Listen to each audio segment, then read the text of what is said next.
कृष्णप्रेष्ठाय भूतले श्रीमते भक्तिवेदान्त स्वामीति नामिने।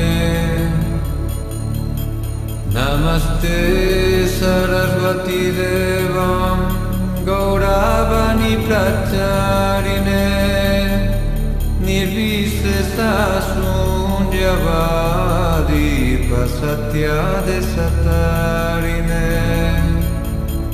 नमो महावदन्याय कृष्ण प्रेम प्रदायते कृष्णाय कृष्ण चैतन्य नमे गौर कृष्ण नमः।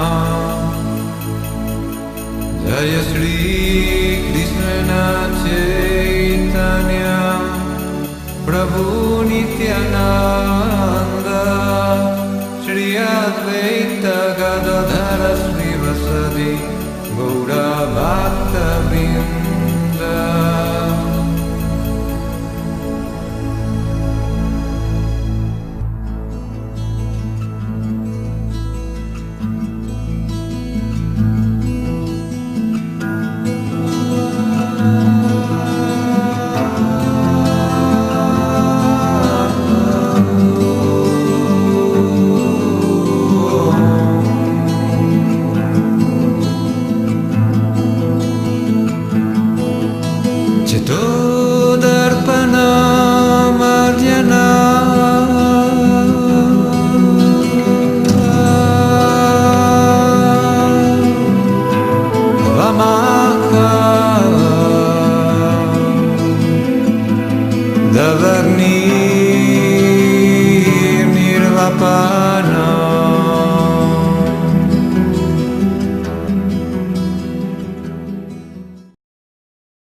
नमो ओम विष्णुपदाय कृष्णपृष्ठाय भूतले श्रीमते भक्ति वेदांत स्वामीति नामने।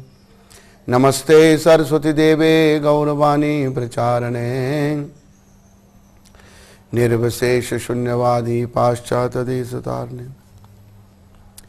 जय श्री कृष्ण चैतन्य प्रभु नित्यानंदा श्री अद्वैत गदाधर शिवासदि गौर भक्त वृंदा।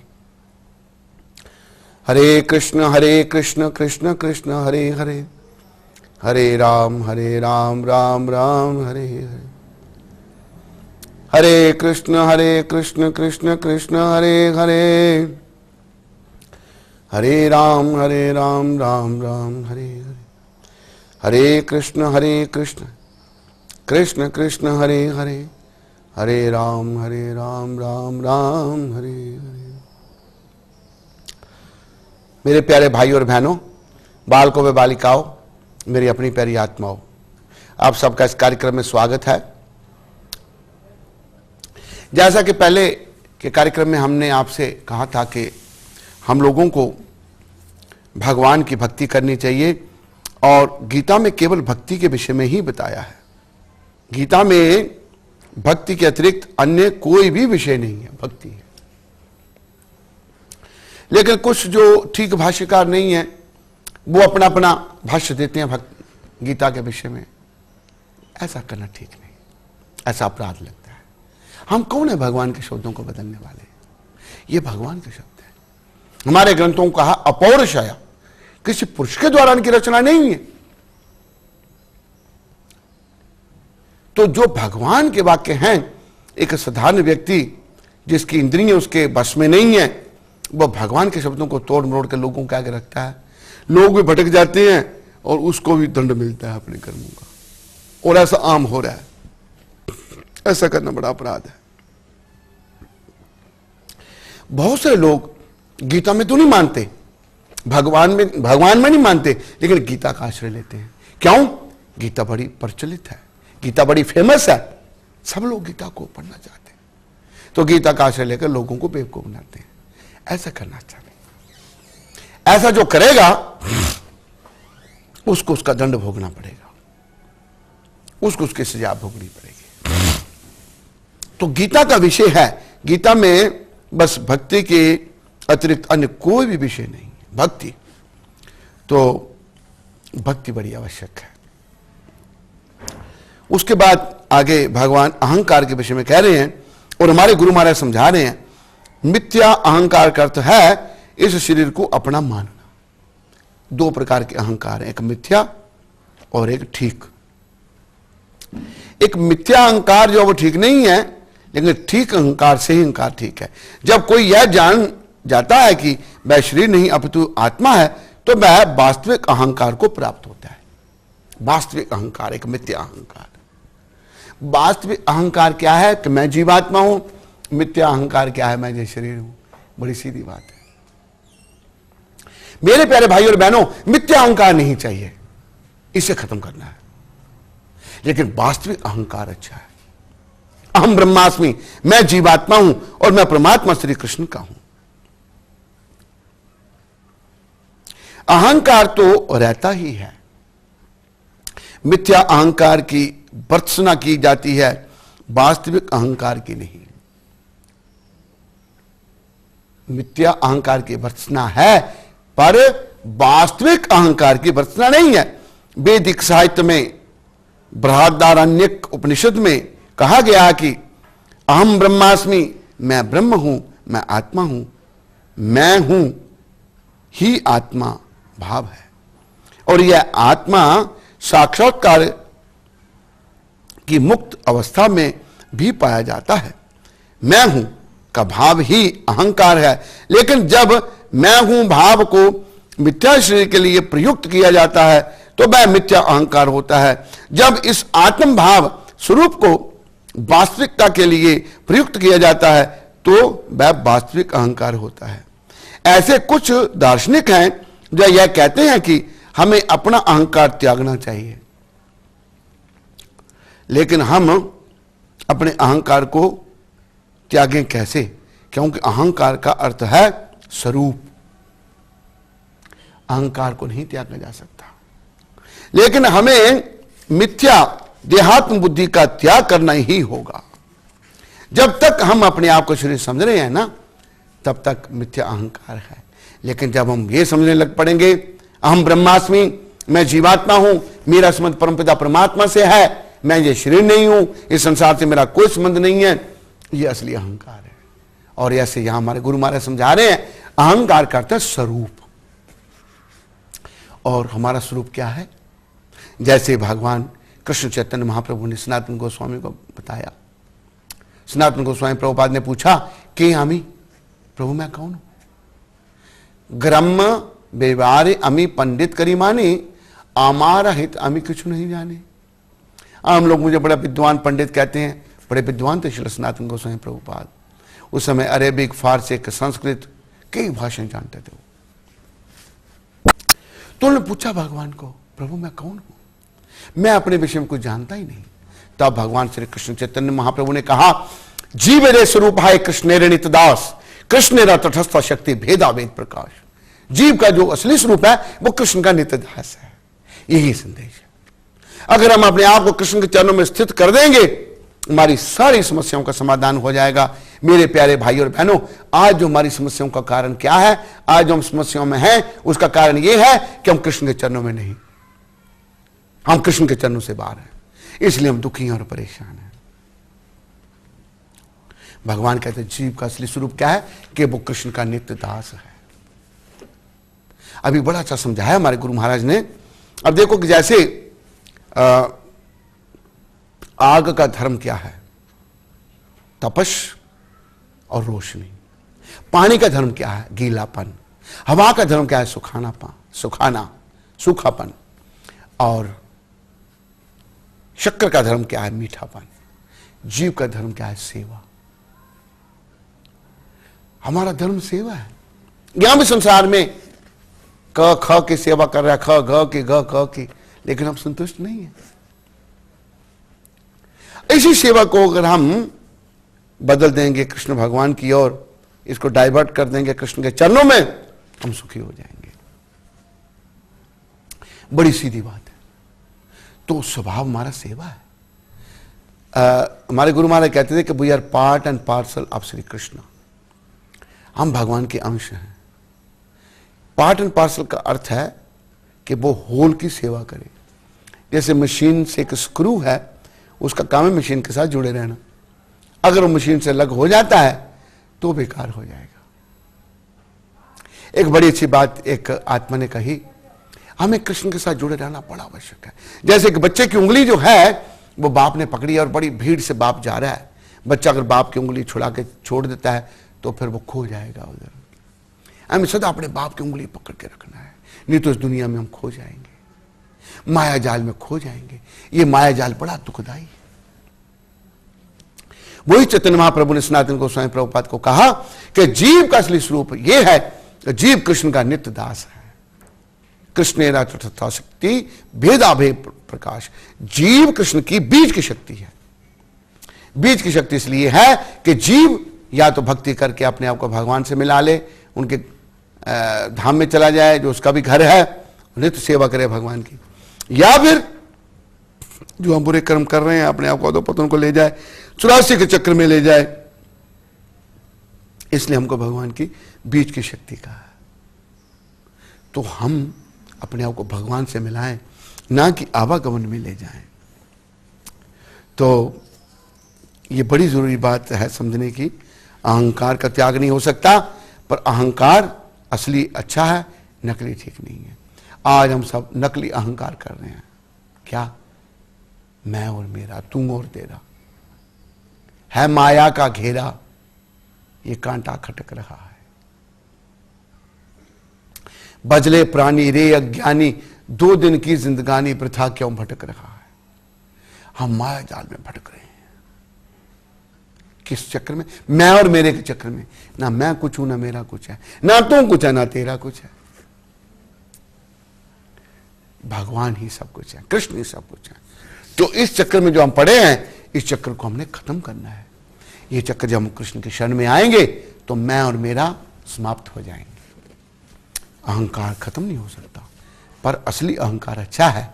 अहम ब्रह्मास्मि कहना अच्छा है, मैं कृष्ण का दास हूं, मैं जीवात्मा हूं, लेकिन अपने आप को शरीर समझ लेना, यह मिथ्या अहंकार बहुत ही खराब है। जन्म मृत्यु जरा तथा व्याधि को स्वीकार करने के कष्ट को समझना चाहिए।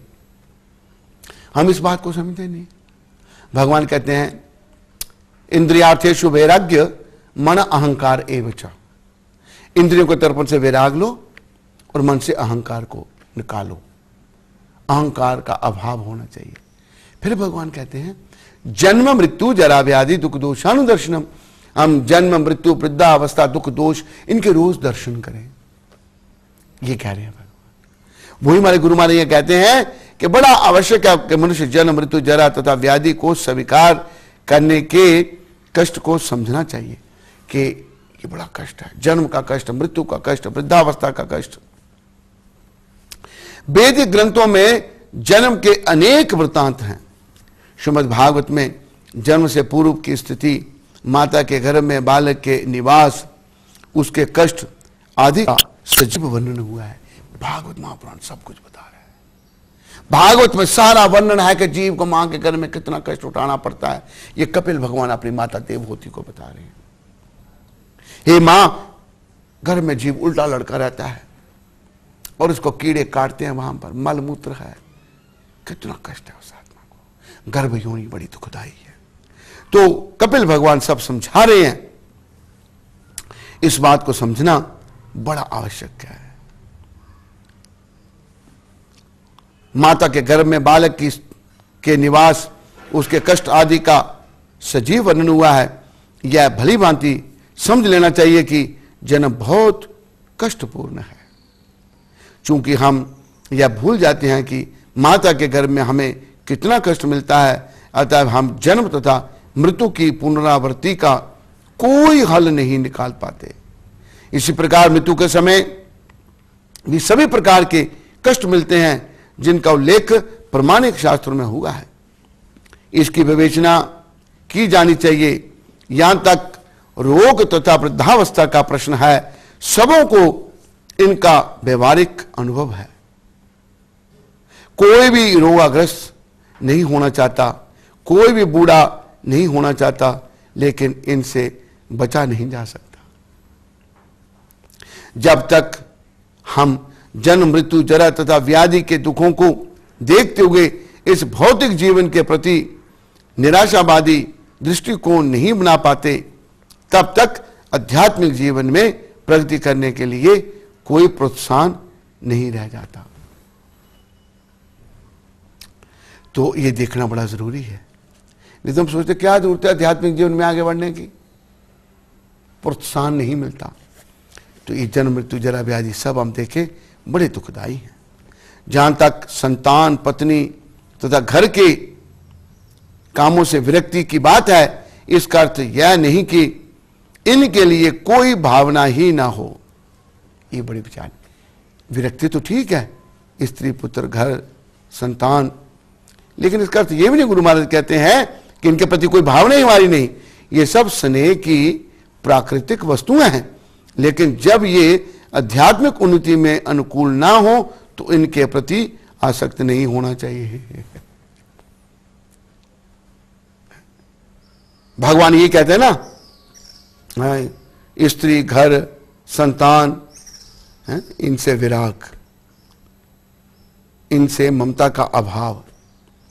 तो गुरु महाराज कहते हैं कि ये तो स्वाभाविक तौर पर प्राकृतिक, मतलब स्नेह की वस्तु, इनसे प्राकृतिक स्वाभाविक जीव का स्नेह है, लेकिन जब ये आध्यात्मिक उन्नति में अनुकूल ना हो तो इनके प्रति आसक्त नहीं होना चाहिए, चाहे वो कोई भी है। पहले भी हमने ये चर्चा की थी। घर को सुख में बनाने की सर्वोत्तम विधि कृष्ण भावनाव्रत है। हमारा घर सुख में कैसे बने? हम पति, पत्नी, बच्चे अगर इकट्ठे रहते हैं तो हमारे जीवन का केंद्र कृष्ण भगवान होने चाहिए, राधा रानी, गौरांग महाप्रभु होने चाहिए, गुरु परंपरा होनी चाहिए।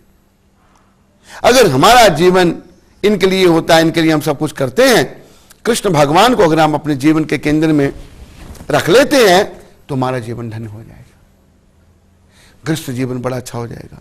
लेकिन गृहस्थ जीवन का केंद्र इंद्रियों का तर्पण हो जाता है, eat drink and B Mary, खाओ पियो और मजा करो, धाम धूम ना धड़ाका, तो फिर बड़ी गड़बड़ हो जाती है, फिर वो गृहस्थ जीवन चलता नहीं। अब विदेशों में देखो, सब सुख सुविधा है खाने पीने की, है इंद्रियों के तर्पण की, लेकिन कोई गृहस्थ जीवन, पारिवारिक जीवन है ही नहीं। यह वहां देखा गया है, एक शादी हुई, 2 घंटे के बाद तलाक हो गया, 2 घंटे शादी रही। और वहां पर तलाक कितने होते हैं जिनका कोई अंत ही नहीं। तो ये अच्छा नहीं, ऐसा करना जो है ये ठीक नहीं। तो ऐसा क्यों हो रहा है? अभी भारत में ये दिशा भी नहीं पहुंची है, धीरे धीरे पहुंच रही है। भारत में ऐसा नहीं होता, कारण यहां जो उनके जीवन का केंद्र भगवान है, पति पत्नी जो है भगवान के लिए कार्य करते हैं। घर में सुबह शाम भगवान की आरती पूजा होगी, नाम जप होगा, कथा होगी, सोचते सब संसार ये परिवार भगवान का है, इसलिए पारिवारिक जीवन यहाँ है। विदेशों में पारिवारिक जीवन इसलिए नहीं है क्योंकि वहां जीवन का केंद्र कुछ और है, वहां जीवन का केंद्र इंद्रियों का तर्पण है। लेकिन जब ये आध्यात्मिक उन्नति में अनुकूल ना हो तो इनके प्रति आसक्त नहीं होना चाहिए। परिवार के प्रति, घर को सुख में बनाने के लिए सर्वोत्तम विधि कृष्ण भावनामृत है। यदि कोई कृष्ण भावनामृत से पूर्ण रहे तो वह अपने घर को अत्यंत सुख में बना सकता है, क्योंकि कृष्ण भावनामृत की विधि अत्यंत सरल है। इसमें केवल क्या करना, हमने हरे कृष्ण कृष्ण कृष्ण हरे हरे, हरे राम राम राम हरे हरे, इसका कीर्तन करना है। कृष्णार्पित भोग को स्वीकार करना है, कृष्ण का उच्चिष्ट जो है उसको ग्रहण करना है। भगवत गीता तथा श्रीमद् भागवत जैसे ग्रंथों पर विचार विमर्श करना है और अर्च विग्रह की पूजा करनी है। इन चारों बातों से मनुष्य सुखी होता है। मनुष्य को चाहिए कि अपने परिवार के सदस्यों को ऐसी शिक्षा दे, परिवार के सदस्य प्रतिदिन प्रातः तथा सायंकाल बैठकर साथ साथ हरे कृष्ण मंत्र का कीर्तन करें। यदि कोई इन चारों सिद्धांतों का पालन करते हुए अपने पारिवारिक जीवन को कृष्ण भावना अमृत विकसित करने में ढाल सके तो पारिवारिक जीवन को त्याग कर विरक्त जीवन बिताने की आवश्यकता नहीं होगी। ये हमारे गुरु महाराज कह रहे हैं। मान लो अगर आदमी जो चार बातें अभी पीछे बताई गई, अगर इनका कोई पालन करता है और ऐसे अपना गृहस्थ जीवन चला रहा है, तो फिर उसको विरक्त बनने की कोई आवश्यकता नहीं। उसे भगवान मिलेंगे, उसे कृष्ण की प्राप्ति होगी। लेकिन यदि यह आध्यात्मिक प्रगति के लिए अनुकूल ना रहे तो पारिवारिक जीवन का परित्याग कर देना चाहिए। अगर परिवार में रहकर आदमी भक्ति नहीं कर पा रहा और परिवार के लोग उसके अनुकूल नहीं है, प्रतिकूल हैं, तो उनका परित्याग कर देना चाहिए। मनुष्य को चाहिए कि कृष्ण के साक्षात्कार करने जा उनकी सेवा करने के लिए सर्वस्व निछावर कर दे। भगवान की सेवा के लिए हमको सब कुछ निछावर कर देना चाहिए। जिस प्रकार से अर्जुन ने किया था, अर्जुन अपने परिजनों को मारना नहीं चाह रहे थे, किंतु जब वह समझ गए कि यह परिजन कृष्ण साक्षात्कार में बाधक हो रहे हैं, तो उन्होंने कृष्ण के आदेश को स्वीकार किया। वह उनसे लड़ा और उसने उनको मार डाला। इन सब विषयों में मनुष्य को पारिवारिक जीवन के सुख दुख से विरक्त रहना चाहिए, क्योंकि इस संसार में कोई कभी भी ना तो पूर्ण सुखी रह सकता है ना दुखी रह सकता है। संसार में ना पूर्ण सुख है ना पूर्ण दुख है। यह संसार का ऐसा ही स्वभाव है। सुख दुख भौतिक जीवन को दूषित करने वाले हैं। मनुष्य को चाहिए कि इन्हें सहना सीखे। जैसा कि भगवत गीता में उपदेश दिया गया है, कोई कभी भी सुख दुख के आने जाने पर प्रतिबंध नहीं लगा सकता। अतः मनुष्य को चाहिए कि भौतिकवादी जीवन शैली से अपने को विलग कर ले। भौतिकवादी जीवन शैली अच्छी नहीं है और दोनों ही दिशाओं में समभाव बनाए रखे। सामान्यतः जब हमें इच्छित वस्तु मिल जाती है तो हम अत्यंत प्रसन्न होते हैं, और जब अनिश्चित घटना घटती है तो हम दुखी होते हैं। लेकिन यदि हम वास्तविक आध्यात्मिक स्थिति को प्राप्त हों तो ये बातें हमें विचलित नहीं कर सकती। इन बातों से विचलित नहीं होंगे। इस स्थिति तक पहुंचने के लिए हमें अटूट भक्ति का अभ्यास करना होता है। विपत्त हुए बिना कृष्ण भक्ति का अर्थ होता है कि नव विधियों, कीर्तन, श्रवण, पूजन आदि में प्रवृत्त होना, जैसा 9वें अध्याय के अंतिम श्लोक में वर्णन हुआ है। इस विधि का अनुसरण करना चाहिए। तो ये जो 9 प्रकार की भक्ति है, श्रवणम कीर्तनम विष्णु, स्मरणम पाद सेवनम, अर्चनम वंदनम दास्यम, साख्यम आत्म निवेदनम। पहली भक्ति श्रवण, जैसे आप लोग सब सुन रहे हैं, ये श्रवण पहली भक्ति है। श्रवणम कीर्तनम, फिर जो भगवान का नाम लेना या कथा करना, ये कीर्तन है। किसका? विष्णु का, कृष्ण का। श्रवणम कीर्तनम विष्णु, स्मरणम, भगवान का स्मरण हम करें। पाद सेवनम, भगवान के चरणों की सेवा करें हम। भगवान विग्रह रूप में विराजमान है, उनके चरणों की सेवा हो। श्रवणम कीर्तनम विष्णु, स्मरणम, पाद सेवनम, अर्चना, भगवान की पूजा। वंदनम, भगवान के आगे वंदना करना। दास्यम, भगवान के प्रति दास्य भाव रखना। सख्यम, भगवान के प्रति सखा भाव रखना। और अंत में आत्मनिवेदनम, अंत में सब कुछ भगवान के हाथ में सौंप देना। तो ये जो नवदा भक्ति है, ये अति उत्तम है। ये हमको भगवान से मिलाने वाली है।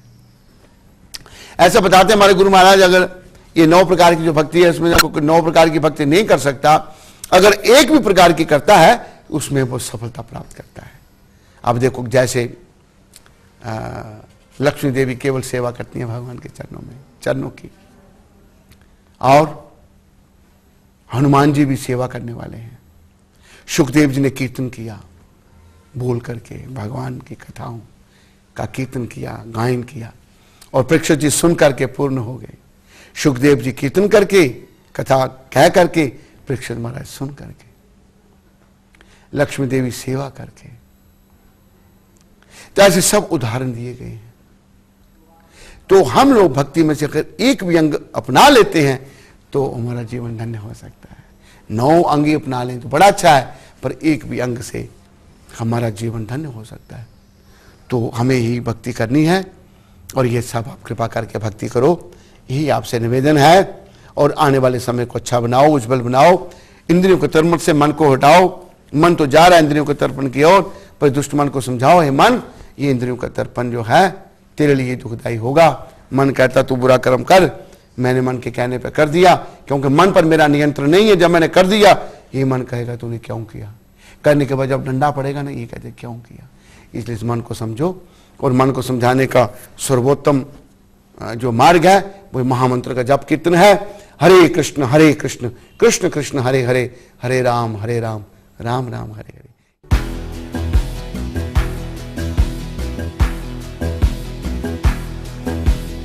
Hare Krishna, Krishna Krishna Hare Hare, Hare Rama, Rama Rama,